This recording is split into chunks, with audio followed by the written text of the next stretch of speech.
Dante's Boxing Nation, what's going on, guys?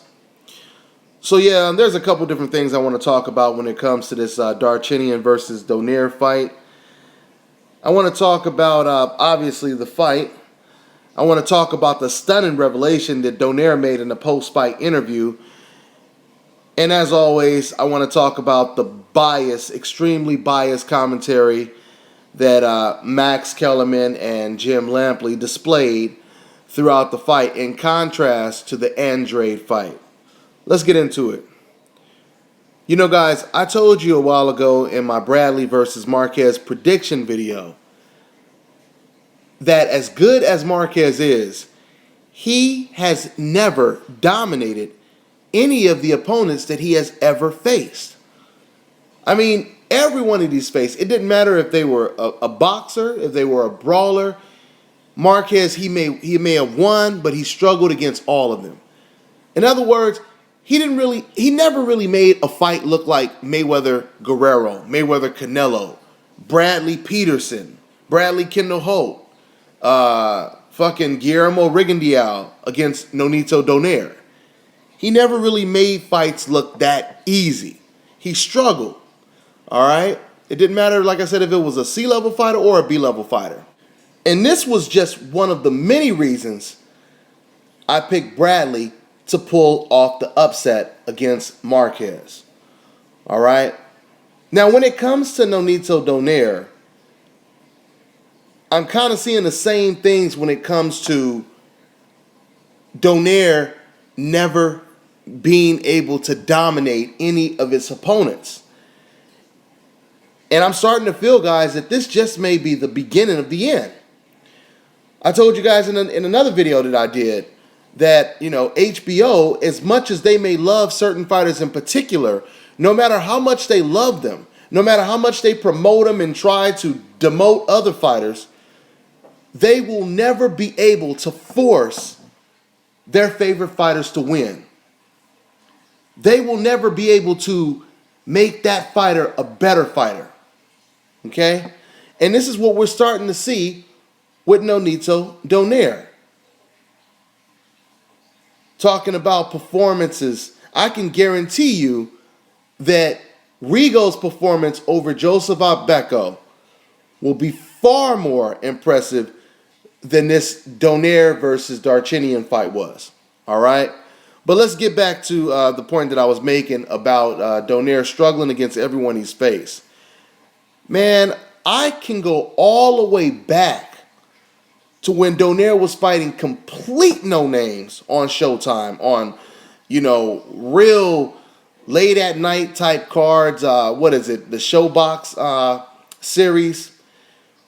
Donaire was on there. He was fighting a guy named Art Havanesian or something like that. The guy was Armenian. And I know I just butchered his last name because it's been a while since I looked at the name. But long story short, Donaire went in the ring with this guy. This was supposed to be just a no-name he was supposed to blow away, just a showcase.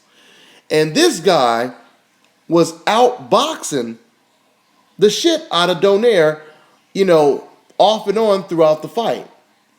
Only thing that prevented him from doing it consistently is he was a far smaller, he was far more smaller than Donaire, and every now and then he would get caught with that power that Donaire possesses. All right, but outside of the power, this guy was he was like really taking Donaire to school, and he wasn't supposed to. He wasn't there for that. All right, now that's just one fight. Okay. Then you go to the Mathabula, and I'm not naming these fights in order, but then you go to the Mathabula fight. Now in the Mathabula fight, after 10 rounds, Harold Letterman, he had Mathabula winning the fight. Okay? Then you go to the Vasquez fight. In the Vasquez fight, Donaire is here fighting against a flat-footed, slow, aggressive banger. Someone who it would seem on paper would be tailor-made for Donaire. But throughout the middle rounds, all of a sudden, Vasquez, he switched gears, showing more adversity than Nonito Donaire, and all of a sudden, Vasquez is outboxing the boxer, Donaire. Okay? And I'm talking about winning a whole bunch of rounds. Matter of fact, he won so many rounds it was a split decision win for Donaire.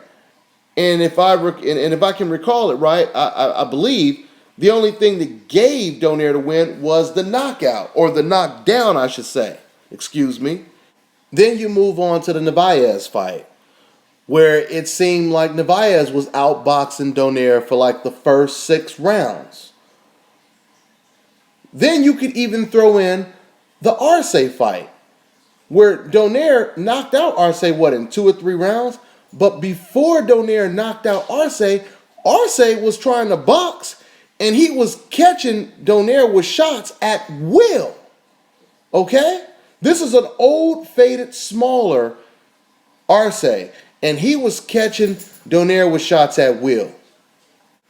Now we move on to present day, where Donaire is fighting in a rematch with Vic Darchinyan, a fighter who lost 4 fights since Donaire fought him 6 years ago.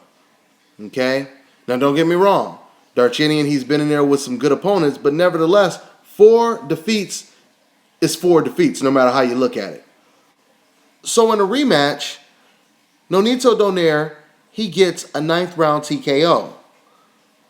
But the most interesting thing about the entire fight, as far as I'm concerned, is 2 of the judges had Darchinyan winning 6 out of 8 rounds. And the other judge had the fight at a draw at the time that it was stopped. This means Darchinyan was basically almost pitching a shutout before he made a mistake and got caught. That says a lot, guys. That says a lot. I mean, I know you're going to have some casual fans and a lot of Donaire fans going like, so what, man? He got the knockout. No, it's not so what. It's not so what.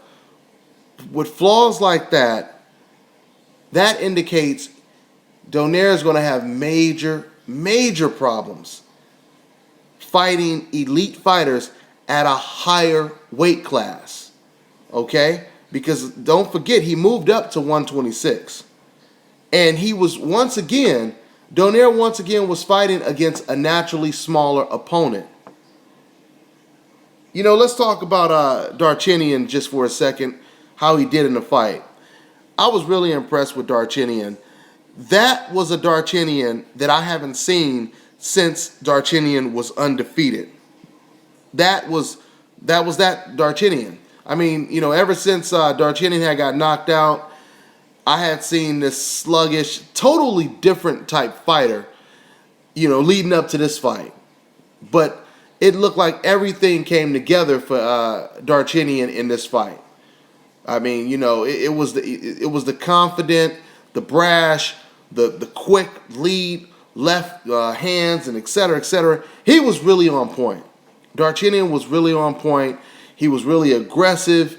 He didn't look gun shy. You know, in my prediction, I thought that Darchinyan would do a lot of tying up, and I thought he would do that because he wouldn't have that much confidence fighting in the inside. I was wrong about that. He had a lot of confidence, and his confidence may have cost him a little bit. But, you know, outside of that, he put on an excellent performance. Another thing that was surprising to see is Darchinyan was backing up Donaire. Throughout the whole fight, he was backing Donaire up. As the fight progressed, it seemed like Donaire's confidence was just getting sucked out of him. And, you know, like I said, that has something to do with what he also said, Donaire said at the end of the fight as well. But like I said, he was getting backed up. He was losing a lot of confidence, and Darchinyan was looking better and better as the fight went on. Just like Harold Letterman said in the Guillermo Rigondeaux fight, basically after around 7 rounds, in this fight, it was the same situation. Donaire was really doing nothing in the whole fight. All the way, probably the first 6, 7 rounds, Donaire wasn't doing anything. He was just standing there, not punching. He was nowhere near as active as Andrade was, which I don't understand why it is Jim Lampley and Max Kellerman, they found enough time during the Andrade fight to basically talk about their it's not entertaining or maybe not entertaining enough type speech. But yet, when it came to Donaire, they never brought up entertainment at all. They never brought up what the fans want to see. They never brought up any of that. But yeah, once again, we know what time it is, right? But anyway, before I run out of time, let's go ahead and talk about the comments or the admission that Donaire made at the end of the fight when he was in his post-fight interview with Max Kellerman. Now, basically, Donaire said that he thought Darchinyan broke his cheek. And because of that, the thoughts crept in his mind that maybe it's over. Maybe I'll go ahead and quit. And then he said, no, I sucked it up and I said I'm never going to quit, etc., etc. Okay, now, if this was the only time that he did or said something like that, it wouldn't be that big of a deal.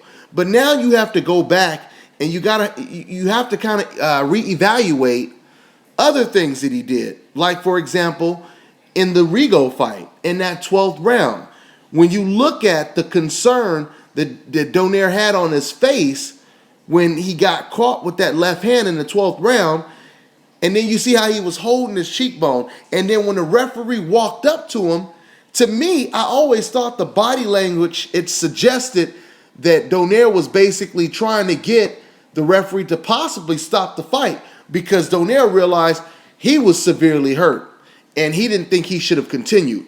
That's why he kept his hand glued to his cheekbone as he was fighting. Okay, so if you put those two things together, you put how he responded in a situation where it would seem like a warrior would have to suck it up, and then you match that with what he just said in this post-fight interview, it's not looking good for Donaire. It's looking like he may not be the strongest person psychologically. I talked about something that was kind of similar to this situation basically in my Leonard versus Duran 30 for 30 ESPN video. Basically, Duran had said that, basically Sugar Ray Leonard had said that there was times in that first fight that he felt it was like the closest thing to death. And it almost started to creep in his mind, should he quit? And he said no. He persevered and he just continued on. And he said, I'm going to fight this motherfucker until the end, right? So he said something very similar to what Donaire said. But the difference is, in this situation, or at least in the Sugar Ray Leonard situation, that was an all-out war.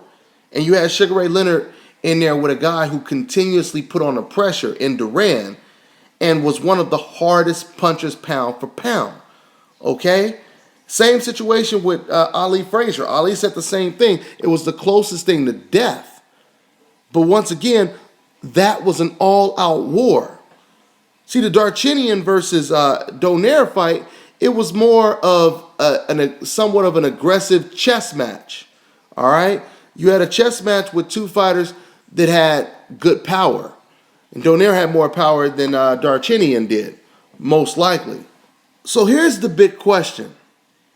If Donaire is thinking about quitting, even if it's just a little tiny voice in his head, if he's thinking about quitting against a fighter who's naturally smaller than he is, against a fighter who's not really pressuring the shit out of him like a Joe Frazier or a Roberto Duran, a fighter who probably doesn't hit as hard as he does, so we know he doesn't hit harder than Donaire. If he's thinking about quitting against a fighter like that, imagine what he's going to think about doing when he's in the ring with a guy who is a natural featherweight, hits just as hard as he does, or maybe even harder, and they know how to apply pressure. How is Donaire going to stand up to that? And I'm telling you right now, guys, it's not looking good right now. It's not looking good by Donaire's own admission. Okay? Those are just some things for you guys to think about. But anyway, I'm running out of time. I'll make videos for the Andrade and the Garcia fight in a couple of hours. So that's all I got on this one, guys. And I can't respond to any messages right now because of this Google Plus shit. But anyway, I'll catch up with you guys. I'm on to the next one.